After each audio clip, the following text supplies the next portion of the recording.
بسم اللہ الرحمن الرحیم نحمدہ و نصلی علی رسولہ الکریم اما بعد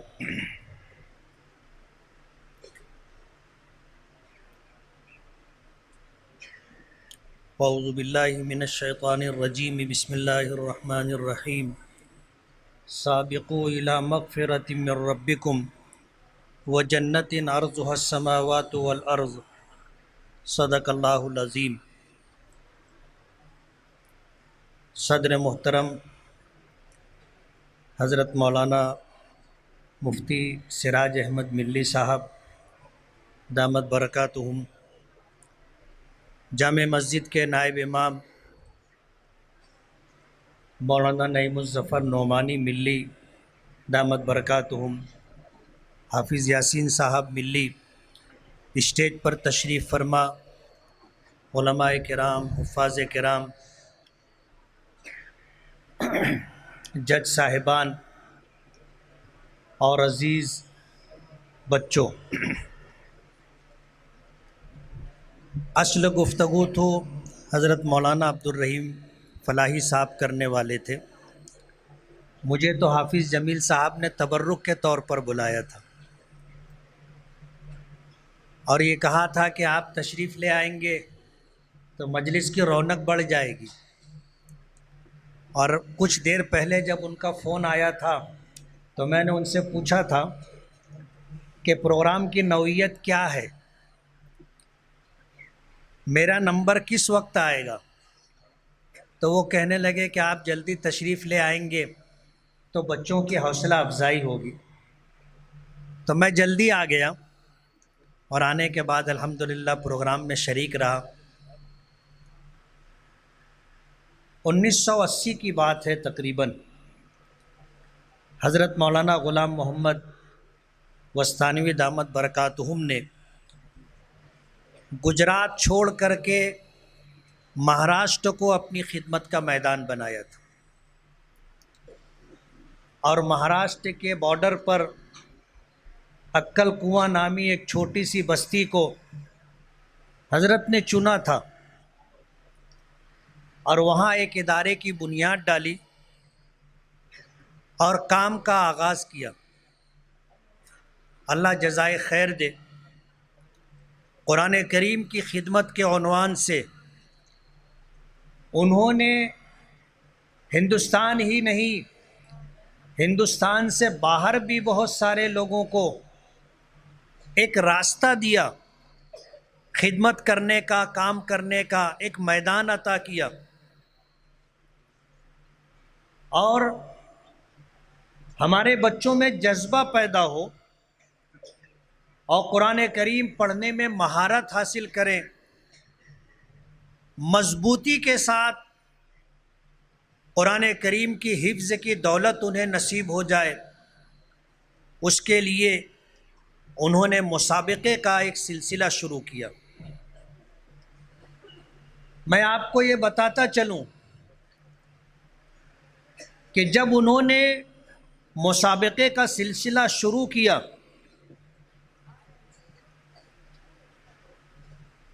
تو پورے مہاراشٹر میں اس کی پذیرائی ہوئی۔ اردو میں کہتے ہیں کہ مثل ہے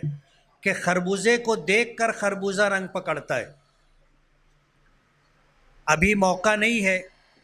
کہ آپ کو اس مثل کا پس منظر بتاؤں کہ یہ مثال بنی کیسے،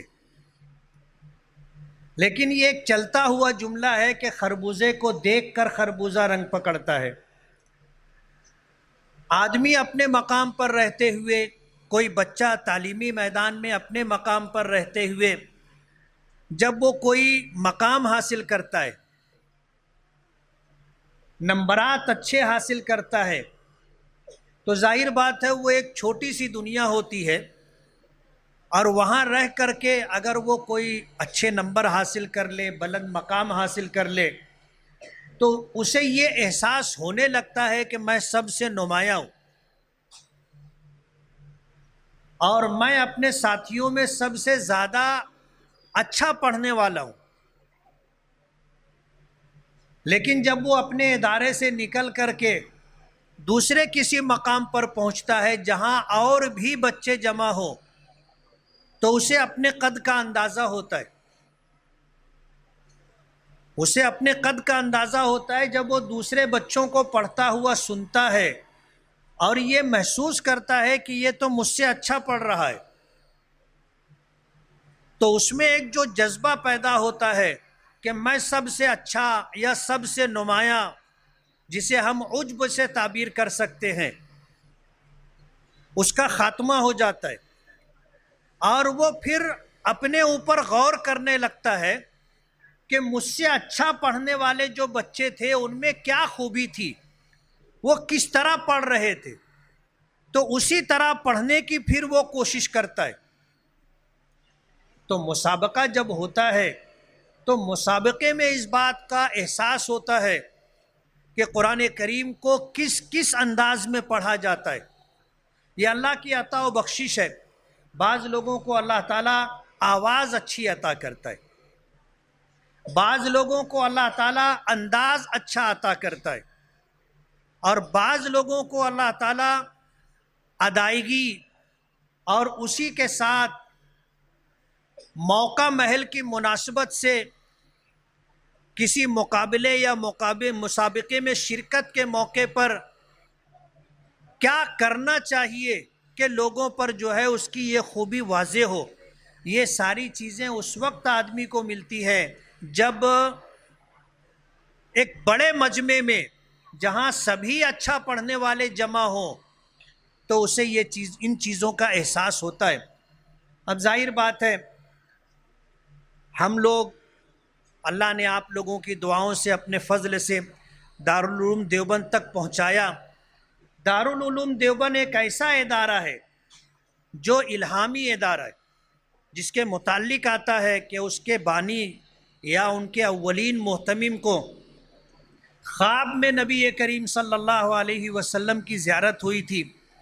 اور نبی کریم صلی اللہ علیہ وسلم نے انہیں اس بات کا اشارہ دیا تھا کہ یہاں سے دینی تعلیم کا آغاز کیا جائے،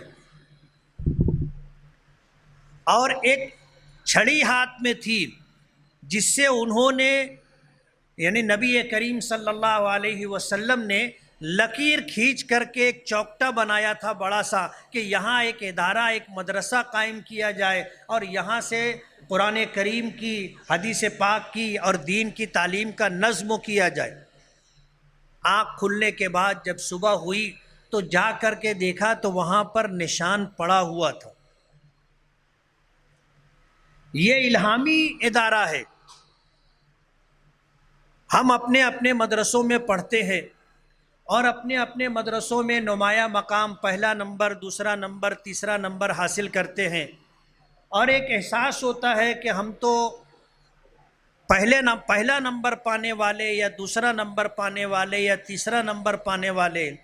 لیکن جب دارالعلوم دیوبند پہنچتے ہیں جہاں پورے ہندوستان کے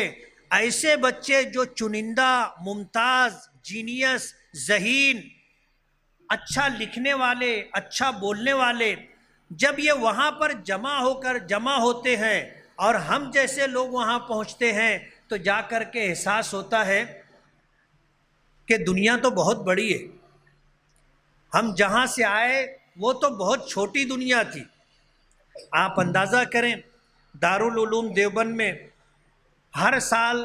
800-900 بچوں کا داخلہ ہوتا ہے۔ امتحان دینے کے لیے، داخلے کے لیے جو خواہش مند طلبہ وہاں پہنچتے ہیں ان کی تعداد 12 سے 15 ہزار ہوتی ہے۔ ان 12 سے 15 ہزار بچوں میں سے 800 بچوں کا داخلہ ہوتا ہے، اور ظاہر بات ہے کہ یہ 12-15 ہزار بچے جو ہوتے ہیں یہ وہ بچے ہوتے ہیں جن کو پڑھنے کا شوق ہوتا ہے، یہ وہ بچے ہوتے ہیں جن کو آگے جانے کا، علم دین کے بلند مقام تک پہنچنے کا ذوق ہوتا ہے، یہ جذبہ اور یہ خواہش ان میں ہوتی ہے، تو وہ اپنے اپنے اداروں سے نکل کر کے دارالعلوم پہنچتے، اور وہاں داخلہ امتحان ہوتا ہے۔ تو اس داخلہ امتحان میں کامیاب جو بچے ہوتے ہیں ان کی تو ایک فہرست ہوتی ہے، لیکن وہ بچے جو کامیاب ہوتے ہیں ان میں سے جن بچوں کو لیا جاتا ہے وہ اوپر سے اعلیٰ نمبرات حاصل کرنے والے، یعنی یوں کہنا چاہیے کہ جو میرٹ میں آنے والے بچے ہوتے ہیں ان کو داخلہ دیا جاتا ہے، صرف وہ کامیابی پر داخلہ نہیں ملتا۔ ہمارے یہ بچے جب مسابقے میں شریک ہوتے ہیں اور مسابقے میں شرکت کے بعد جب بچوں کو، دوسرے بچوں کو پڑھتا ہوا دیکھتے ہیں تو انہیں اپنی کمی کا اور اپنی کوتاہی کا احساس ہوتا ہے۔ یہ بات وہ محسوس کرتے ہیں کہ میرے اندر یہ کمی یا یہ خامی ہے اور اسے دور کرنا چاہیے۔ یہی وجہ ہے کہ آپ دیکھو گے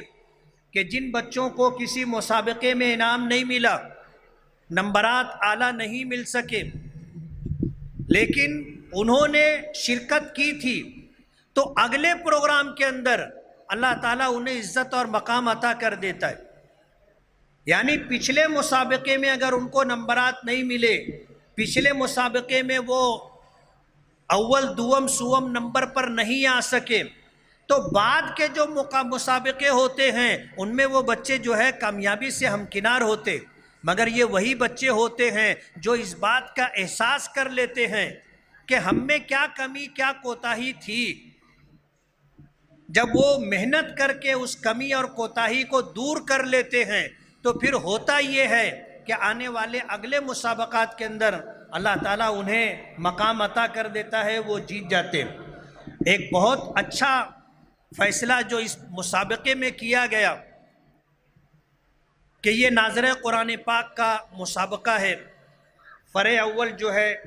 ہمارے شہر کی ایک معروف شخصیت آفتاب سر کے نام سے موسوم تھی، جن کا تذکرہ آپ حضرات نے سنا۔ عالم تو نہیں تھے لیکن بچوں کی دینی تعلیم کے لیے فکر مند رہا کرتے تھے۔ اللہ تعالیٰ نے خدمت کا موقع دیا اور انہوں نے مالیگاؤں کے ایک ایسے علاقے کو جو پسماندہ اور غریب علاقہ سمجھا جاتا تھا، وہاں پر ناظر قرآن پاک کے لیے مکاتب قرآنیہ کا ایک نظام قائم کیا، اور الحمدللہ دیکھتے دیکھتے یہ نظام پورے شہر میں پھیل گیا۔ یعنی جس کے لیے باقاعدہ ادارہ نہیں قائم کیا گیا،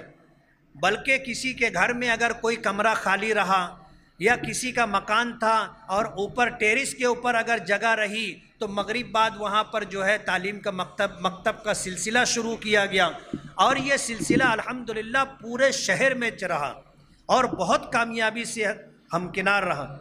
اللہ تعالیٰ نے عمر کم عطا کی تھی، وقت تو پورا ہو گیا، اللہ کی جوار رحمت میں تشریف لے گئے،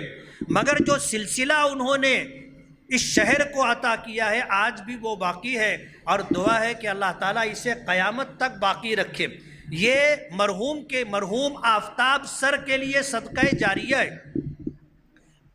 پارہ 1 سے لے کر کے 10 تک اور 1 سے لے کر کے 20 تک حافظ یوسف صاحب جامنیری رحمۃ اللہ علیہ کے نام سے موسوم ہے، جن کا تذکرہ حافظ یاسین صاحب نے کیا۔ زبردست اللہ پاک نے حفظ پر ملکہ اور درک عطا کیا تھا۔ قرآن کریم کو پڑھنا اور قرآن کریم کو سنانا اور سننا، یہ جذبہ جو اللہ پاک نے انہیں عطا کیا تھا کم ہی لوگوں کو ملتا ہے۔ حافظ میں بھی ہوں الحمدللہ، اور حفاظ کی ایک بڑی تعداد یہاں پر موجود ہے، لیکن یہ بات ہم حفاظ کرام سمجھ سکتے ہیں کہ سال کا کوئی دن ایسا نہیں تھا کہ جب وہ قرآن کریم کسی کا سنتے یا سناتے نہ ہو۔ معمول تھا اور عجیب معمول تھا۔ حافظ یوسف صاحب بطخ والے، وہ بھی حافظ ہیں اور اچھے حافظ ہیں۔ حافظ یوسف صاحب کا ان کا معمول یہ تھا کہ روزانہ فجر کی نماز کے بعد دونوں اکٹھا ہوتے تھے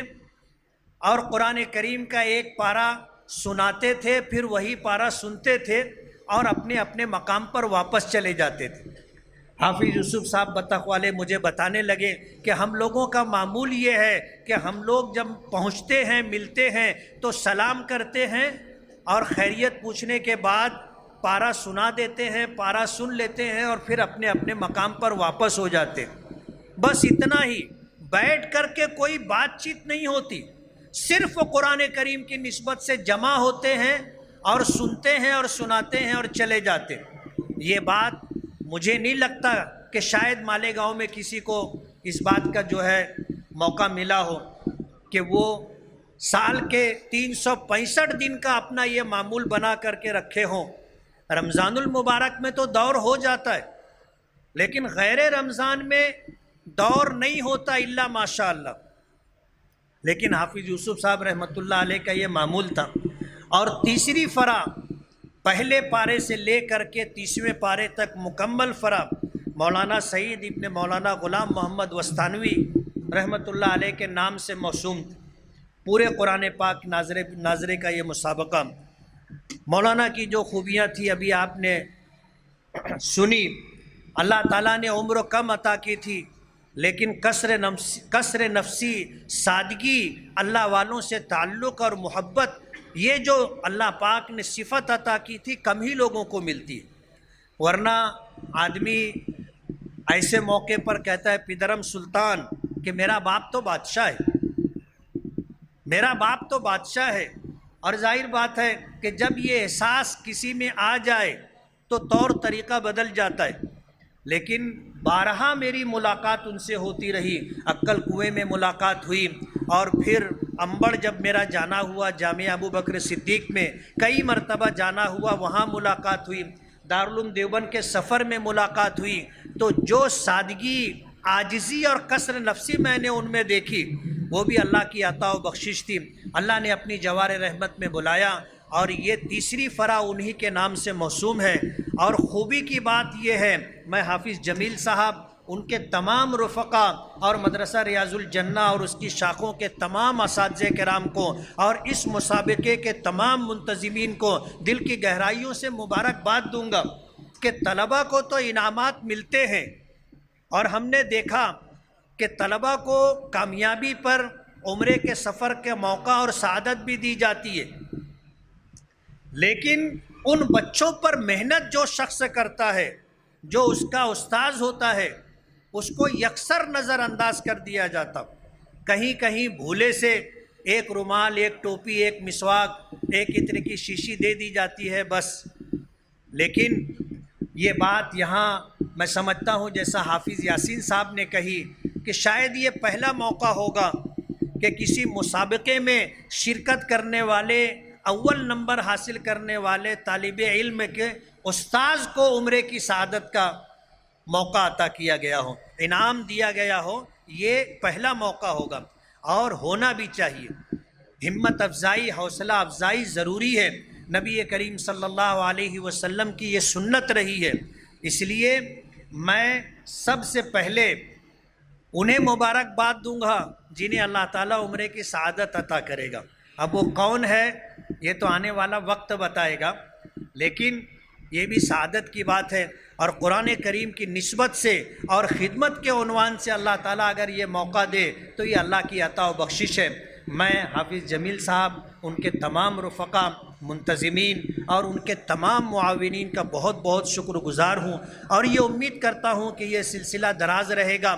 اور ہر سال باقاعدگی کے ساتھ مسابقے کا اور ناظرہ قرآن پاک کے مسابقے کا اہتمام کیا جائے گا۔ ورنہ ہوتا یہ ہے کہ حفظ قرآن پاک کا مسابقہ تو ہوتا ہے، لیکن جو بنیاد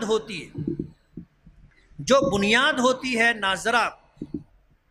اس کا اتنا اہتمام نہیں ہوتا۔ آپ نے اس طرف یہ حدیث دیکھی ہوگی حضرت عثمان غنی رضی اللہ تعالی عنہ کی کہ خیرکم من تعلم القرآن وعلمہ وفی روایت او علمہ، کہ تم میں سب سے بہتر شخص وہ ہے جو قرآن کریم کو سیکھے اور سکھلائے۔ اور ایک حدیث میں، ایک روایت میں آتا ہے کہ جو قرآن کریم کو سیکھے یا سکھلائے۔ ظاہر بات ہے قرآن کریم کی نسبت سے جب اس طرح کی خدمت انجام دی جائے، اور اللہ کے رسول نے فرمایا کہ تم میں سب سے بہتر شخص وہ ہے، تو اس پر خصوصی توجہ دینی چاہیے۔ 1980 سے پہلے جیسے میں نے تذکرہ کیا کہ قرآن کریم کے حفاظ بھی ملتے تھے، قرآن کریم پڑھنے والے بھی ملتے تھے، لیکن مسابقے کا نظم نہیں تھا۔ حضرت مولانا غلام محمد وستانوی دامت برکاتہم، اللہ ان کی عمر میں برکت عطا فرمائے، مہاراشٹر کے ایک دور دراز کنارے کے علاقے کو انہوں نے چنا اور چن کر کے مدرسہ اشاعت العلوم کی بنیاد ڈالی، اور جب انہوں نے قرآن کریم کو اپنی خدمت کا میدان بنایا تو آج اللہ پاک نے مخلوق کی زبان سے کہلوانا شروع کیا خادم القرآن والمساجد، خادم القرآن۔